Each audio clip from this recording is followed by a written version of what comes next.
music. He's like love, love, love, and music. La la la, love, love, love, love, love, and music. Love,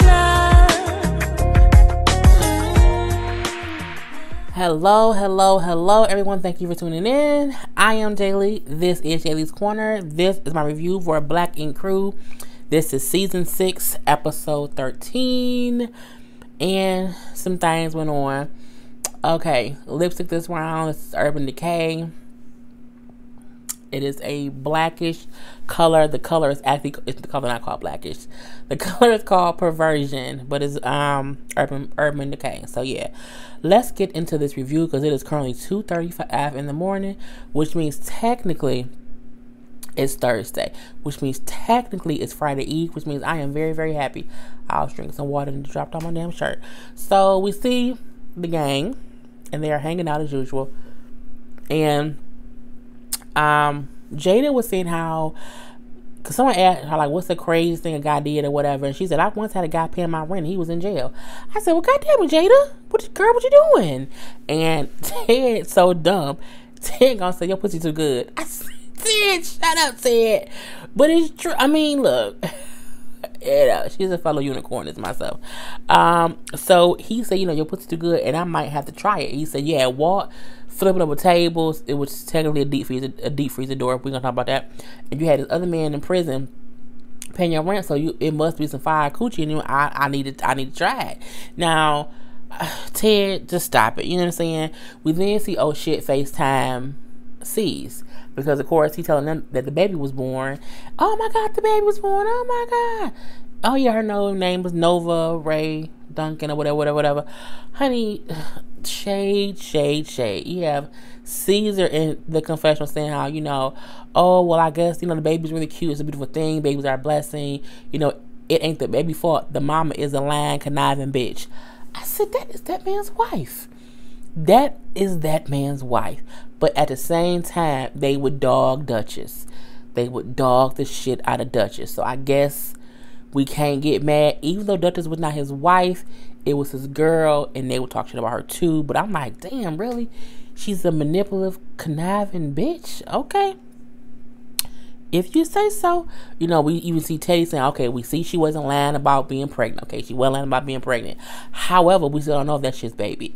I mean, at this point, it don't matter. Just leave that be. We're not going to leave. We just leave it alone. We then see Bae come in talking about how Rob has agreed to give her a shotgun wedding. So they're going to get married in a couple weeks. So she wants to have a bachelorette party like this weekend. He sees well, I don't know about that because I was going to surprise y'all with a trip to the cabin to go skiing. So they then decide to make the ski trips Bae's bachelorette party. And I'm like, okay, if you like it. We then see C's and he go talk to Sky about his meeting with Genesis. And I really wish this episode would have opened up with this, but it's okay. It was the second scene. So I also wish she would have explained it to her better.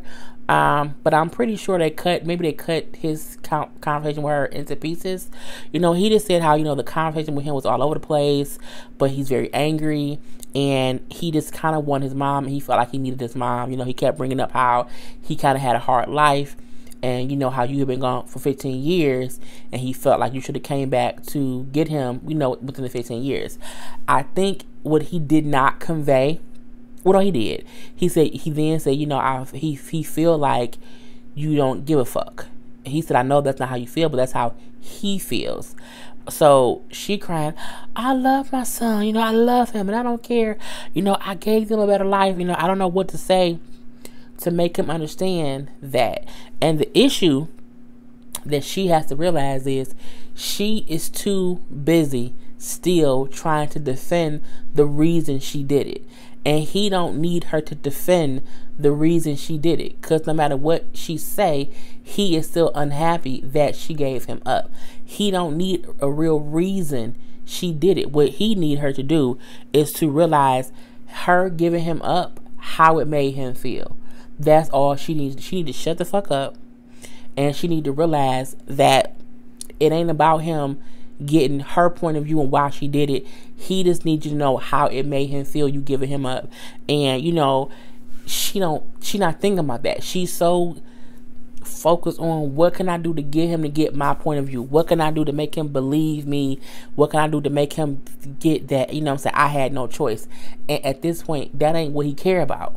He ain't gonna never want to hear that. And he might not never understand why you gave him up. What he probably is more upset about is you not hearing that he's upset about it. And when he's saying, you was gone for 15 years and I hate you, and if you say, I was this, I was that, it ain't about you. You need to accept, son, I'm sorry I hurt you. Son, I'm sorry I gave you up. I'm sorry you feel this. You need to listen to him and listen to his feelings, and all your responses should be about making him feel better, because you already had to be okay with your decision. You don't have to make him okay with your decision. You just have to let him know that you get his hurt. And she hasn't did that yet. She hasn't. I think she was less lucky with the dude Daz, her youngest son, because he isn't angry about it. But Genesis is. And you can't handle them the same way, where you went to Dez and said to Dez, I was this, I was that, I'm sorry I gave you up, and he was okay with that. He was able to hear what you said and understand it. Genesis ain't there yet, because he has more anger, he has more pain, because he's the oldest. And that's the thing. And I think once she shut the fuck up and just hear his pain and accept his pain and not make excuses for why she put him in the situation where he felt like he had it worse off, then I think they'll work out. We do see that the next episode, they do sit down. Now, if we're going to see the whole conversation, we don't know. We know how VH1 like to play us out and put one little part and don't be the whole part. So let's hope we see the whole conversation in the next episode. But they were at least sitting there. We had Sky on one side, Genesis on the other side, and C's sitting in the middle trying to see if they was going to talk. And I'm like, at least he's sitting there and he don't look like he want to murder her. So that's, a step in the right direction. Next we see C's spend some time with Kathy. Not Kathy, Lord. Not Kathy is shit, baby mama. With, what's her damn name? Crystal and his daughter, Cheyenne. And they're like Christmas tree shopping. And the girl birthday coming up. And the damn girl acting she get a goddamn car. Girl 13. I would say, girl, shut up. Okay? Shut up is what I would have said. And, Kathy, why I keep saying Kathy? Lord Jesus. Crystal then says how, well, you still getting her this weekend, right? And he like, well, nah, I don't know, because I'm going skiing with the gang, and Bae getting married, and it's her bachelorette party. And not to be like, why you going to a bachelorette party? That's usually for women, but it's a party. And the funny part about it was, like, you can party at the shop. Why y'all gotta go skiing to do that? Your daughter want to go skiing, and you always putting other people in front of your daughter. And I'm like, that's true. It's true. It depends. If he was planning to get his daughter and then he made other plans to not get his daughter, he wrong as fuck. Now, if she was just asking, were you going to get her because they possibly talked about, hey, if you ain't got nothing else to do, maybe y'all, you know what I'm saying? It depends. If he didn't have plans to get her, she can't be upset that he made plans to do something else. She's going to be upset if he did some other dumb shit. And I'm pretty sure Siege did, so it is what it is. Mel and her little Winnebago traveling car house what is it damn thing, trailer, whatever. It's like a Winnebago, I don't know. Anywho, she up in there cooking broccoli. She cooking some goddamn broccoli and some onions and some garlic and peppers. Okay, she cooked on that broke ass stove, which I would be scared to sleep in the bus that got an oven in it. And I'm confused about her hair, because she got dreadlocks, but she got a bang, like she got hair. I'm like, did she attach weave, or did she take out one dreadlock and make herself a bang? I was very confused about the hair out, and I'm like, and it was straight hair, so I'm like, okay, I was confused. Anywho, she's talking to her man, and she's like, I get some news, something happened, you know how my father doesn't, associate with his side of the family, and I've never met them before. She's like, my father's sister has reached out to me, and she wants to meet me. And so she's excited to see her family, because again, she's never met them. Her father left home, he was around 16, and he has not been back to see his family, and she does not know why the family is estranged. So she's happy that, she's like, she said, I've never interacted with the black side, because her dad's black, I guess her mom is white. She's like, I've never interacted with any of my black family members, because I don't talk to that side of the family. This is my dad. She does say that her dad was always in her life, but he never explained why, his side of the family he didn't associate with. And that's different, but it is what it is. So, of course, she wants to go and see them, but, she says she has not mentioned to her dad. So I'm like, okay, cool. Anywho, the gang takes the party bus to the cabin. The cabin was nice. They went out to eat first. And we see Kitty and Caesar still messing around. And Caesar can't wait to get in her kitty box. To spend some time in her kitty box. And, so far, everyone seems to be chilling. No one's arguing. No one's fussing. They're sitting around. They're breaking bread. And it's cool. Then, in walks Crystal and Cheyenne. And seems like, what the fuck? Because, again, they weren't invited. And I'm like, well, that is weird. We know it's a show. We know what's going to happen. Anyway, in my opinion, because Caesar was not happy that they were there. I would not want my daughter around these group of crazy people because they're all crazy. They be arguing, fussing, and fighting. I wouldn't want her exposed to that on this particular trip. I'm not saying that he can't have her around at all, but she shouldn't be on a group trip. They ass too wild. But, Crystal says how they're only there for a couple hours to do some skiing and they're going back home. So he's like, ooh, okay, cool. I ain't got to deal with it. She's going to be here. She's going to go home. So we do see them, skiing around, having fun. So it was a cool thing to see that one, he got to spend time with his daughter again. And, the baby mama wasn't pissed off. So we see that and they leave. Melody and her family. I don't know why they're doing this together. She goes to meet her aunt. She knocks on the door of this apartment. Aunt comes out, hugs her. The aunt doesn't look like her. They go in the house, and it was 877,554 other people in the house. I'm like, excuse me, it's people everywhere. It's people here, there. I'm like, it got to be hot in that apartment because it was a lot of people. And so, like, her oldest, like, her great uncle was there. Her great aunt was there. Cousins, her son got to meet his cousins. And there's something about meeting your family who looks like you. Because it's a thing of, you can go your whole life thinking, what does my family look like? Who else do I look like? And she walked in and she's like, I saw faces who all look like me. And she was happy. She was happy seeing her son had little cousins his same age. And we saw one little girl say, he's my cousin. It was really cute. It was really, beautiful, beautiful moment. And, she asked her aunt, like, okay, like, what happened, with my dad or whatever. And she didn't go right into that. Like, she sat down. They told her some stories about her dad when he was younger. And then she said, what happened? So the aunt said, when my mom was a single mother of 5 kids. He was the oldest boy. So he kind of was the man of the house. From the age of 12, he kind of became the man of the house or whatever. And so he was like a father, even though he was a kid. And, it was hard on him to be the man of the house. So she's like, he left at around 16, 17. Because he was overwhelmed with having to be a man and be a father to kids, to like 3-4 of the kids as a kid. And I'm like, I completely get it. You know what I'm saying? That is a lot to put on the shoulders of a kid who might not be ready for it. You know what I'm saying? And she's like, well, do you know why he never like came back? Why he never talked to y'all again? And she said, I honestly feel like he felt guilty leaving us and he just hasn't been able to face us since then. Because as far as we know, that's the reason he left. And she's like, I love my brother. I hope we can connect too. But I'm happy to be able to connect with you. I wonder how did they find her and connect with her? Because she said her father has not been in contact with them. So I do wonder, well, how did they find her? She said they sent her a message on like Facebook. So I'm like, some kind of way they had to figure out who she was. So I was kind of worried about that, but they didn't talk about that. But it was cool to see her connect with her family, and her aunt did look alike. But I did wonder, like, I'm guessing the mom maybe passed away because she got some, my mom was, your grandmother was, so I'm guessing she passed away, and they didn't show any other siblings. So I'm like, I kind of just wonder, you just wonder, whatever. So, but it was still cool. So they at the cabin, backing up with them. They at the cabin. Crystal walk in, and I'm like, what the fuck is she doing back? And C's like, what the fuck is she doing here?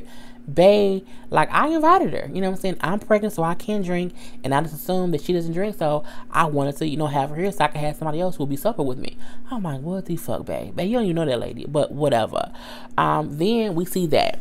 So because she's staying the night, ain't no room. So she going room to room like, where can I sleep? Where can I sleep? Where can I sleep? Scott like, you can't be in my room, so I don't know. And then she like, well, she can probably go sleep with Caesar. He like, oh hell no, I'm not sleeping with him. And I think they should not. That is her as an extra guest. She can sleep on the couch. She don't get a room. No, you don't. People who pop up don't get rooms. It just does not happen. And her and Caesar being in the same room would just not make any sense at all. That was just stupid. So we then see some more people walk in. It was some white people. I'm like, what? Did they come out of sunken place? Like, where they come from? Then met some people at the ski lodge and invited them to the party. Honey, Alex like, I was scared about these white people. They come in here, they like the party, and they all partying with these white people strangers. And I'm like, okay. We then see Ted and Jada in the corner vibing, drinking together, being all cuddly and snuggly and, doing whatever. They then go into a bathroom and they say, Ted and they're fucking Jada. And you do hear some sex noises. Okay, you do hear some sex noises. I'm just like, oh my God. This is going to be a whole thing of Sky hate her not because she fucks Ted. Whatever. We then see some white girl flirting with Steve. Like, I know you like me. I can see you watching me. He like, I'm dating somebody else. I don't want you. I'm like, what the fuck is going on here? And she flirting like, you want me. I know you want me. And she got no. I'm like, is you that drunk? I was look, bruh. I didn't know what was going on. Kid see the girl flirt with him, and she feel like C's is talking to the girl too fucking long, and she like, this wasn't what we planned on doing. Because then she talked to him later. This was not the plan. It was supposed to be cute. We were supposed to hang out, be together, drink some wine, have some champagne, all this stuff together, and we not doing it. And you up here entertaining the bitch, and I don't like it. He like, I'm trying to get away from it all. It's just too much. How about you meet me in my bathroom in 5 minutes, and we're gonna have some private time while everybody down here partying. He go up to his bathroom, drunk white fish, in this man's tub, taking a bath. I mean, not with soap. I mean, she's like in her bra and stuff, whatever. But the bitch is in the goddamn bathtub. And I'm like, what the fuck is going on? It's just crazy.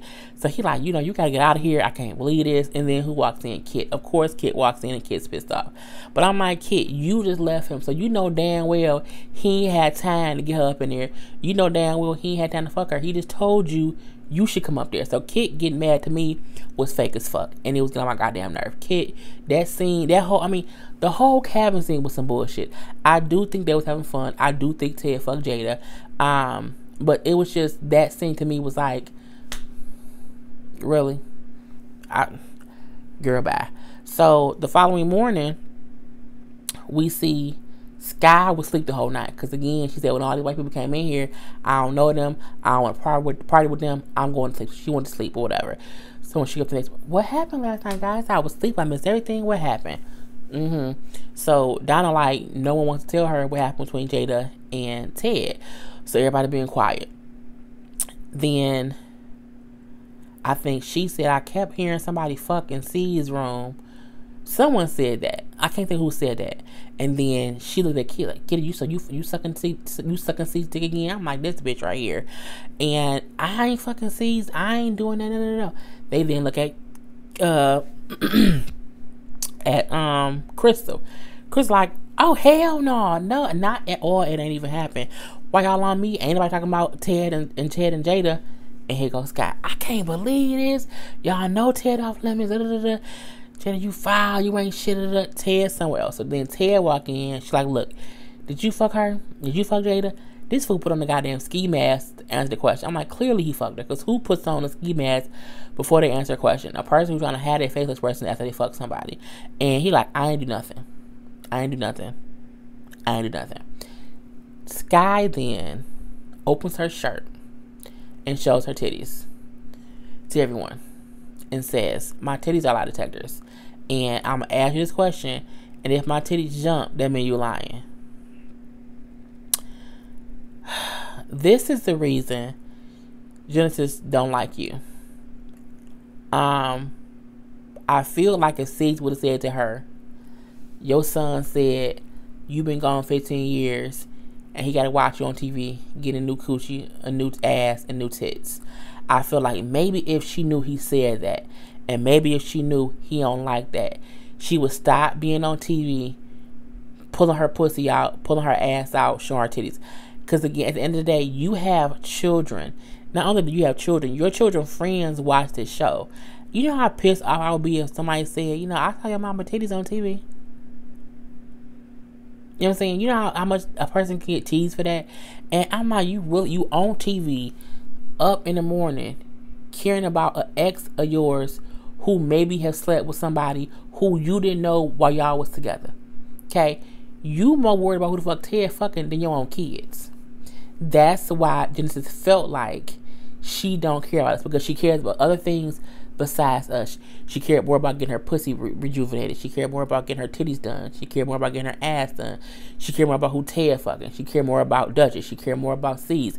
She cared more about everybody else except us. That's why he feel that way, because he's watched her on this show season after season after season, giving a fuck about all this shit on TV and not them. And the times where we seen her grieve for them and say that she's upset about them, she do that shit for one episode and she's back to the bullshit later. So you, Sky, pulling your lie detector titties out, worried about if Ted fucked Jada, when you ain't fucked Ted, I don't know when you fucked Ted. I don't know if y'all still fucking, fuck you mad. From what we know, you and Ted stopped fucking a long time ago. For you to still be concerned with who he fucking shows, you are so concerned with the wrong shit. If my kid was upset at me and thinking I didn't care about him, I wouldn't have any other care in the world except making my son know I care about him. But your ass on this TV show caring about Jada fucking Ted as if Ted ain't fucking every other bitch around New York City. Ted ain't sitting around waiting on you at all, and you ain't sitting around waiting on Ted, so you can't think that you got to lock on Ted dick because you sucked it once or twice before. You need to grow the fuck up, Sky. You really, really, really do, because I feel like if you grow the fuck up, your children will be better off, especially Genesis. He will be able to forgive you if he feels like that you not more concerned about this goddamn TV show than you are about him. You was really pissed because Jada fucked Ted? Bitch, Jada? Girl, and that's how this episode went off, for her being pissed off because she felt like Ted fuck Jada. Whatever. Put your comments below. I'm all set. I'm all done. I hope you guys enjoyed. Until next time, I am Jay Lee. This is Jaylee's Corner. Peace.